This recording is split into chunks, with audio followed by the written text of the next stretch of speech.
दोस्तों, साल 2023 की शुरुआत के साथ साथ तुर्की के लिए काफी बड़ी खुशखबरी सामने आ रही है। यह खुशखबरी तो यह है कि 100 सालों का जो प्रतिबंध लगा हुआ था वो प्रतिबंध हट जाएगा। इसके साथ ही तुर्की के लिए एक बड़ी और गुड न्यूज है जिसको सुनकर और देखकर सभी खुश हो रहे हैं और खास करके तुर्की के लिए काफी बड़ी उपलब्धि भी है। दरअसल इस्लामिक देशों की एक जो लिस्ट होती है उसको जारी किया गया है defence statics website global fire power यानी GFP की तरफ से, और इसमें जो स्थान तुर्की को दिया गया है उसने वाकई उनके लिए और ज्यादा जश्न का माहौल बना दिया है। क्योंकि एक तरफ जश्न इसलिए भी मनाया जा रहा है कि वो अब आजाद होने वाले हैं और अपने तौर तरीकों के आधार पर वो जिंदगी जिएंगे, लेकिन साथ ही साथ ये जो सबसे ताकतवर देशों की लिस्ट जारी हुई है, इस लिस्ट में तुर्की को जो स्थान मिला है उसमें सऊदी अरब को भी पीछे छोड़ दिया है। सऊदी अरब के साथ साथ आपको बता दें कि UAE भी पीछे छूट गया है, तुर्की ने उनको भी पीछे कर दिया है। Global fire power military strength index 2023 की जो रिपोर्ट सामने आई है उसमें दरअसल तुर्की एक बार फिर से मध्य पूर्व और उत्तरी अफ्रीकी देशों का सबसे ताकतवर देश बनकर सामने आया है, और ये सैन्य ताकत की वजह से संभव हो पाया है। यानी सैन्य ताकत जो मिलिट्री की पावर है वो और ज्यादा बढ़ गई है तुर्की की। यानी या आप इस तरीके से भी समझ सकते हैं कि 2023 में जो ये बैन हटने जा रहा है उस बैन को हटने के साथ साथ तैयारियां तुर्की की तरफ से शुरू कर दी गई हैं, और उन्हीं में से एक ये है कि सैन्य पावर की वजह से ही तुर्की पर जो पहले तुर्की हुआ करता था प्रतिबंध लगा था वो हटने वाला है, और एक बार फिर से सैन्य पावर की वजह से ही तुर्की सबसे ज्यादा शक्तिशाली देशों में शुमार हो गया है। इस इंडेक्स में दूसरे और तीसरे स्थान पर आपको बता दें, दूसरे पर मिस्र है तो तीसरे नंबर पर ईरान है। लेकिन ताकतवर देशों के लिस्ट में गल्फ कंट्रीज की अगर बात की जाए तो सऊदी अरब जो है वो 5वें नंबर पर पहुंच गया है, और UAE को 8वें नंबर पर जगह दी गई है इस पूरी रिपोर्ट में। तुर्की वैश्विक रैंकिंग में भी 2 पायदान की छलांग लगाते हुए सीधा 11वें नंबर पर पहुंच गया है, जिसने कई चीजों को और ज्यादा बढ़ावा दे दिया है। आपको बता दें कि ग्लोबल फायर पावर ने इस सूचकांक में दुनिया भर के 145 देशों में जो सैन्य पावर है, जो उनकी मिलिट्री फोर्स है, जो आर्मी फोर्सेस हैं, उनकी ताकत की समीक्षा के 8 फैक्टर के आधार पर ये जो पूरी सूची है वो सामने पब्लिक की है, और उसमें सारी चीजों को बाकायदा मेंशन भी किया गया है कि किस कंट्री को किस बिहाफ पर इस सूची में रखा जा रहा है। आज तक की पूरी रिपोर्ट में इसको सारी तरीके से ब्रीफ में समझाया गया है और बताया गया है कि तुर्की पर अभी हाल ही में जो अमेरिका की तरफ से प्रतिबंध लगाए गए थे उन प्रतिबंधों के बावजूद भी तुर्की की तरफ से अपनी सैन्य पावर को और ज्यादा मजबूत किया गया है, और ज्यादा मजबूती के साथ उन्होंने अपनी कमजोरियों को दूर किया है और अच्छाई की तरफ बढ़ने की कोशिश की जा रही है।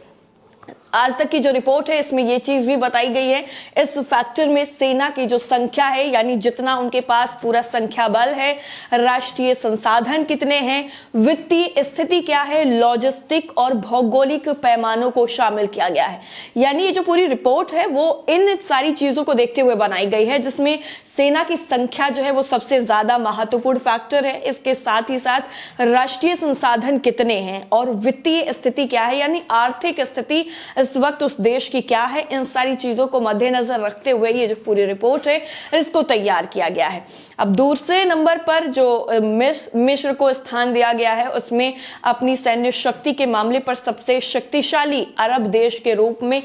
जो नंबर दिया गया है वो काफी ज्यादा अहम है। वैश्विक रैंकिंग की अगर बात की जाए तो इसमें मिस्र को 14वें नंबर पर स्थान दिया गया है, और इस इंडेक्स के मुताबिक ईरान के पास मध्य पूर्व क्षेत्र में तीसरी सबसे शक्तिशाली सेना है। वहीं वैश्विक रैंकिंग में ईरान को 17वां स्थान दिया गया है। नहीं, पूरे विश्व में 17 नंबर पर जो है वो ईरान आता है सैन्य पावर में, यानी शक्तिशाली देशों में। लेकिन यहां पर सबसे ज्यादा इंटरेस्टिंग बात यह है कि इजराइल का स्थान जो है वो ईरान के बाद आता है। इजराइल आपको बता दें इस वक्त काफी ज्यादा सुर्खियों में बना हुआ है अपनी सैन्य शक्तियों की वजह से, लेकिन यहां पर उनका जो सैन्य पावर है वो घटता हुआ नजर आ रहा है। खाड़ी सहयोग परिषद यानी गल्फ कोऑपरेशन काउंसिल देशों में सऊदी अरब सबसे शक्तिशाली देश जो है वो अभी भी बना हुआ है। यानी अगर सिर्फ और सिर्फ गल्फ कंट्रीज की बात की जाए तो गल्फ कंट्रीज के अंदर सऊदी अरब सबसे ज्यादा पावरफुल है। सऊदी अरब के पास अरब देशों में दूसरी सबसे शक्तिशाली सेना है और इसकी वैश्विक रैंकिंग जो है विश्व में अगर देखा जाए तो वो 22वें नंबर पर आता है। यानी गल्फ कंट्रीज पर नंबर 1 पर है और पूरे विश्व में जो है वो 22वें नंबर पर आता है। वहीं उत्तरी अफ्रीकी देशों की अगर बात की जाए तो सैन्य क्षमताओं के मामले में अल्जीरिया को सबसे शक्तिशाली देश बताया गया है। वैश्विक सूचकांक में ये 26वें नंबर पर है और मध्य पूर्व के साथ साथ उत्तरी अफ्रीका क्षेत्र में इराक के पास 7वीं और वैश्विक स्तर पर 45वीं सबसे शक्तिशाली सेना जो है वो है, ये इस पूरी रिपोर्ट में बताया गया है। संयुक्त अरब अमीरात यानी यूएई की अगर बात की जाए तो खाड़ी क्षेत्र में दूसरी और वैश्विक नंबर पर अगर देखा जाए तो 56वीं सबसे शक्तिशाली सेना जो है वो यूएई के पास है। इंडेक्स के मुताबिक मोरक्को को जो है इसमें जगह दी गई है 9वें नंबर पर सबसे शक्तिशाली देश बताया गया है। इसकी ग्लोबल रैंकिंग जो है यानी पूरे विश्व की देखी जाए तो 61वें नंबर पर आती है और इस सूचकांक में लेबनान को मध्य पूर्व का सबसे कमजोर देश बताया गया है। यानी सबसे जो पावरफुल देश है उसके बाद अगर कमजोर देश की बात की जाए तो इसमें लेबनान आता है, जिसको अपने सैन्य शक्तियों पर काम करने की बहुत ज्यादा जरूरत है। ग्लोबल फायर पावर इंडेक्स में मध्य पूर्व उत्तरी अफ्रीका क्षेत्र देशों का रैंक जो है वो एक के बाद एक दिखाया गया है, जिसमें तुर्की, मिस्र, ईरान, इजराइल, सऊदी अरब, अल्जीरिया, इराक, संयुक्त अरब अमीरात, Morocco, Syria, Qatar, Tunisia, Yemen, Sudan, Oman, Kuwait, Bahrain, Libya, Jordan और लेबनान। यानी जो पूरा है वो सबसे नंबर पर जो है वो तुर्की आ रहा है और सबसे लास्ट की बात की जाए तो लेबनान है। इसके अलावा आपको ये भी यहां पर बता दें कि जो ये तुर्की पर प्रतिबंध लगाया गया था दरअसल वो 100 साल पहले लगाया गया था और एक जो है इस पूरे मामले पर डेली हंट की जो रिपोर्ट है उसके मुताबिक पूरा बताया गया है कि 2023 में जो तुर्की पर प्रतिबंध लगा है वो हट जाएगा। उसके बाद जिसके खत्म होने के बाद तुर्की जो है तेल निकाल सकेगा, उसे बोस्फोरस समुद्र पर अधिकार भी हासिल हो जाएगा, जो अधिकार अभी तुर्की को नहीं है। और इसके साथ साथ समुद्र कर से उसे काफी ज्यादा आमदनी होगी क्योंकि उस पर टैक्स लगेगा जो अभी तुर्की नहीं ले पा रहा है। ये चीज बताई गई है। लेकिन ये भी इसमें बताया गया है कि स्विट्जरलैंड के शहर लुसाने में 1923 में तुर्की के प्रतिनिधि इस्मत इनोलू के सामने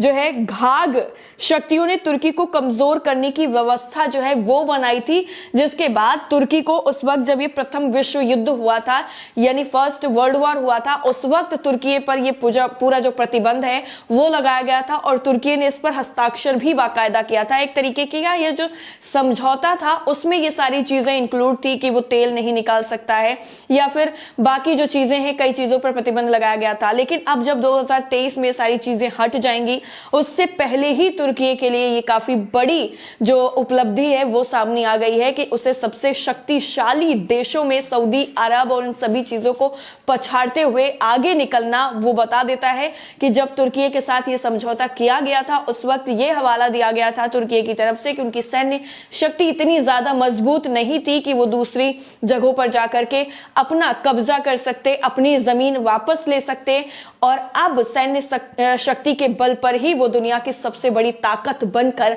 उभर कर सामने आए हैं। अब देखना ये होगा कि 2023 में आने वाले वक्त में जब ये प्रतिबंध हटेगा तो तुर्की का पहला कदम क्या होगा। वो अपनी पूरी कंट्री को, जो पहले इस्लामिक कंट्री हुआ करता था, उसको इस्लामिक कंट्री घोषित किया जाएगा या फिर संविधान में कुछ चेंजेस किए जाएंगे। ये देखना वाकई बेहद ही दिलचस्प होगा। लेकिन फिलहाल के लिए इस पूरी रिपोर्ट में इतना ही। आपको ये रिपोर्ट कैसी लगी हमें कमेंट सेक्शन में जरूर बताइएगा। बाकी सारी अपडेट के लिए आप लगातार बने रहें नेशन 360 के साथ। जय हिंद।